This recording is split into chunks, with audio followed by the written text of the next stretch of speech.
notre fête nationale, comme pour la réveillon du Saint-Sylvestre, sont malheureusement traditionnellement marquées par des violences commises sur l'ensemble du territoire métropolitain. À titre d'exemple, et en dehors des contextes d'émeutes, à l'occasion de la fête nationale de l'année dernière, 807 individus avaient été interpellés, 749 véhicules avaient été incendiés et 55 policiers et gendarmes avaient été blessés.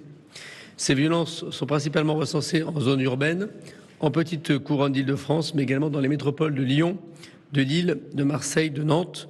Et on a pu observer l'année dernière des menaces particulièrement fortes à Dijon, Besançon, Montbéliard, Rouen ou encore Le Havre. Cette année, la fête nationale arrive, chacun le constate, dans un contexte particulier, celui de plusieurs nuits d'extrême violence qui ont pris fin grâce à l'action et l'intervention des forces du ministère de l'Intérieur. Ce que nous cherchons à éviter, à la demande du président de la République et de la Première ministre, c'est la résurgence de ces épisodes de violence.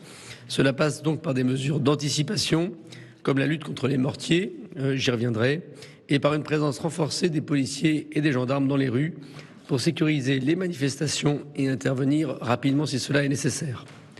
Le choix que nous avons fait à la demande du président de la République et de la Première ministre, c'est le maintien de l'ensemble des festivités liées au 14 juillet, le 13 et 14 juillet, y compris les concerts et les feux d'artifice, libres aux communes de pouvoir évidemment les organiser.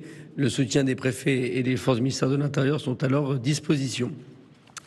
Nous voulons également souligner évidemment le fait qu'à Paris, le 14 juillet connaîtra son défilé avec l'hôte du président de la République dans un périmètre dit SILT, c'est-à-dire antiterroriste, pour le public qui viendrait y participer. Donc des fouilles autorisées par la loi seront mises en place par le préfet de police, ainsi que les concerts qui se déroulent le long du Champ de Mars et également les Trocadéro, et également le feu d'artifice prévu par la ville de Paris. Donc aucune festivité annulée à la demande du ministère de l'Intérieur.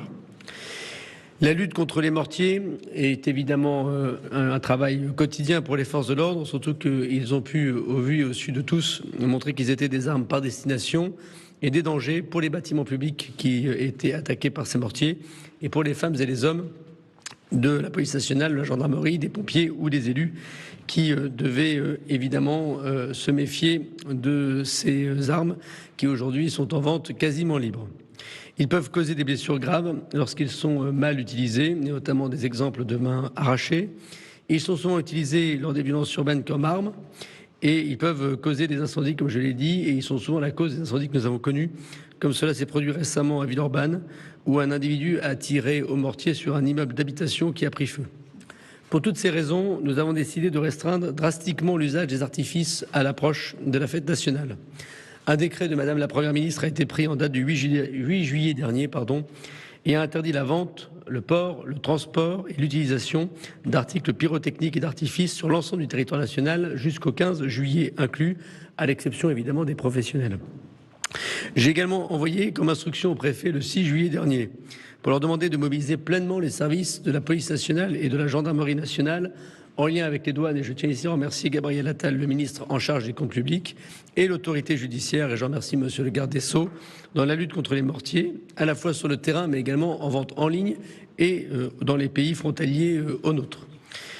Une équipe associant des policiers, des gendarmes et des douaniers a été mise en place pour surveiller les opérateurs de livraison et également permettre des contrôles massifs sur les tri postaux ou les échanges habituels des ventes par Internet. Ces mesures ont montré leur grande efficacité puisque depuis le 27 juin, ce sont plus 150 000 mortiers et feux d'artifice illégalement détenus qui ont été saisis par les forces de l'ordre, entraînant par ailleurs la fermeture administrative de nombreux commerces illicites. Jamais une telle action avait été mise en œuvre et doit nous inspirer évidemment pour l'avenir. Par ailleurs, au-delà des très nombreuses interpellations qui sont encore aujourd'hui même réalisées par la police judiciaire, et je l'en remercie de sa mobilisation, retrouvant ainsi par la mobilisation de la police technique et scientifique les auteurs des violences commises pendant ces 4 nuits d'émeutes, il faut savoir que nous continuerons les enquêtes judiciaires de la police et de la gendarmerie nationale pour pouvoir continuer, grâce à la vidéoprotection et aux preuves scientifiques, à retrouver les auteurs des actes insupportables contre les policiers, les gendarmes, les sapeurs-pompiers, les policiers municipaux ou les élus. À ce jour, 371 personnes ont été interpellées par la police judiciaire dans le cadre des enquêtes faites par la violence urbaine postérieures aux 4 jours d'émeute. Enfin, je vais vous présenter le dispositif de sécurité pour les 13 et 14 juillet qui s'appuie évidemment sur les constats que j'ai pu faire après de nombreuses réunions. Nous avons décidé de la mise en place d'un dispositif exceptionnel puisqu'il s'appuiera pour les 13 et 14 juillet sur 130 000 policiers et gendarmes agents du ministère de l'Intérieur, dont 45 000 chaque soir, spécialement équipés et organisés pour procéder à la lutte contre les violences urbaines, selon les mêmes modus operandi que pendant les 4 jours d'émeute, c'est-à-dire que nous mobiliserons le RAID, le GIGN, la BRI, les hélicoptères de la gendarmerie nationale qui voleront dès le 13 juillet, bien sûr les drones qui nous permettent, comme on l'a montré pendant les émeutes, d'intervenir plus rapidement. Et j'ai également demandé à la Première ministre l'utilisation des véhicules blindés, comme nous l'avons fait, l'autorisation qu'elle m'a donnée et qui permettra donc de prépositionner les véhicules de la gendarmerie dans les villes qui sont apparemment les plus touchées. 34 000 sapeurs-pompiers seront également mobilisés, je les en remercie, et 40 000 les nuits de garde et d'astreinte pour répondre aux sollicitations des habitants et également évidemment aux feux ouverts sur la voie publique. La CRS 8 est en renfort dans la ville de Lyon, dans la métropole lyonnaise, et nous avons mobilisé toutes les forces qui étaient évidemment à notre disposition pour garantir à la fois les festivités parisiennes du 14 juillet, mais également la lutte contre les violences urbaines. Je réunirai ce soir à 19h l'ensemble des préfets de la République pour délivrer les consignes plus précises que je souhaite voir mettre en place pour ces 13 et 14 juillet, c'est-à-dire garantir une sécurité maximale pour que nos concitoyens puissent profiter de la fête nationale et ne pas subir les désagréments d'une poignée de délinquants, mais une grande fermeté à l'endroit de ceux qui voudraient gâcher cette fête nationale avec des consignes d'interpellation systématiques comme je l'avais donné instruction pendant ces nuits d'émeute. Avec accord de la Première ministre, nous demanderons au préfet que dans toutes les grandes zones urbaines, les transports communs de surface, c'est-à-dire les bus et les tramways, s'arrêteront à 22h. Il peut y avoir des exceptions d'arrêt plus tôt à la demande des préfets. En revanche, évidemment, métro et RER continueront à circuler jusque très tard le soir, y compris plus tard que l'heure habituelle, pour que le 14 juillet puisse être une fête nationale, notamment à Paris. Je vous remercie.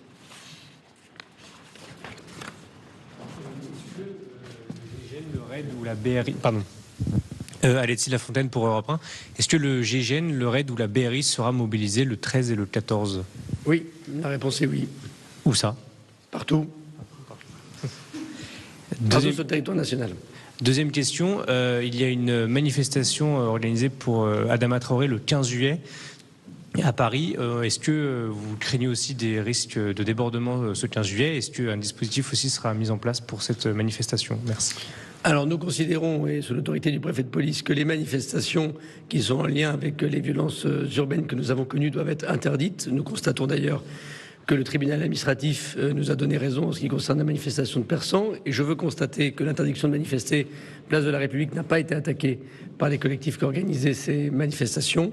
Et la consigne que j'ai donnée au préfet, c'est de ne pas gêner les services de police et de gendarmerie dans leur action, dans le contexte très particulier des émeutes, et que toute manifestation en lien direct avec ces émeutes doit être interdite et proposée à d'autres dates postérieures au 15 juillet inclus. Donc, pour répondre à votre question, nous interdirons par l'intermédiaire du préfet de police cette manifestation.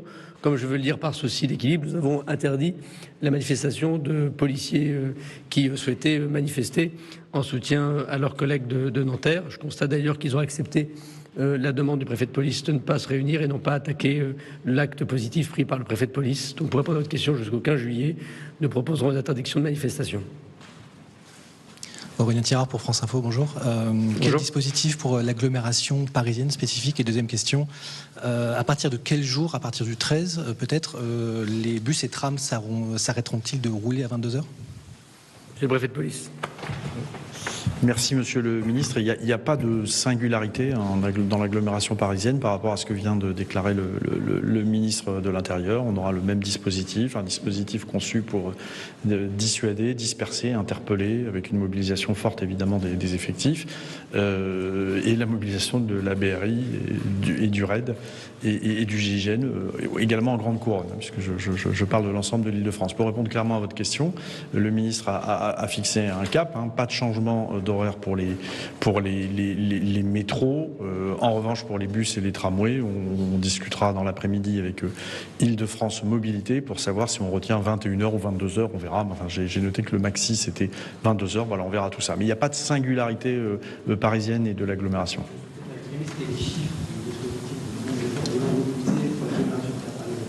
Mais ce seront plusieurs milliers de personnes. Hein, parmi les 45 000 personnes que nous aurons chaque soir, ce seront évidemment plusieurs milliers de personnes qui seront mobilisées sur chacun des soirs, dans la nuit du 13-14 et surtout évidemment pour le 14. Voilà. Donc on ne sera pas très loin des 10 000 personnes mobilisées.